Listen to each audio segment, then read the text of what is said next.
மக்களே வணக்கங்க. இந்த பெரியவங்கெல்லாம் விதி விதின்னு சொல்லுவாங்கல்ல, இதுதானோ?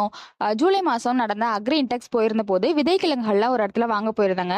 அதில் வந்து அதலக்காய் கிழங்குகளும் கிடைச்சிது. அதலக்காயெல்லாம் யார் வளர்க்குறது அப்படின்னு அதை வச்சுட்டு கருமஞ்சளும் காவல்லி கிழங்குகள்லாம் வந்து வாங்கிட்டு வந்தாங்க. ஆனால் விதி வலியது. நான் வாங்கின பார்சல் அப்படியே மாறி எனக்கு வந்தது பார்த்துட்டிங்கன்னா ரெண்டும் அதலக்காய் கிழங்குகள் தான். சரி வாங்கிட்டு தான் வந்துட்டோம், இதை எதுக்கு வேஸ்ட் பண்ணணும்னு சொல்லிட்டு கோகோ பீட்டில் வந்து வச்சுருந்தாங்க. வச்சு ஒரு 4-5 நாள்லேயே சூப்பராக தளைஞ்சு வர ஆரம்பிச்சுது. கொஞ்சம் கொடியெல்லாம் பிடிக்க ஆரம்பிக்குது அப்படின்னு சொல்லிட்டு ஏதோ ஒரு பாட்டிங் மிக்ஸ்ல கையில கிடைச்சதுல வந்து கொண்டு போய் செடிகளை வந்து வச்சாச்சுங்க. வச்சது சூப்பரா வளர ஆரம்பிச்சிச்சுங்க. நீங்க நம்பவே மாட்டீங்க, வச்சு வெறும் ஒரு 20 நாள் தான் ஆச்சு. இதுல வந்துட்டு நிறைய பெண் பூக்கள் வச்சு நிறைய பிஞ்சுகள் போட்டிருக்குங்க. இது மட்டும் இல்லாம மற்ற கொடி வகைகளுக்கும் இந்த அதலக்காய் கொடிக்கும் ரொம்பவே டிஃப்ரென்ஸ் இருக்குங்க. நார்மலா கொடிகளுக்கு வந்துட்டு நிறைய ஆண் பூக்கள் வைக்கும், 1-2 பெண் பூக்கள் மட்டும்தான் வைக்கும்.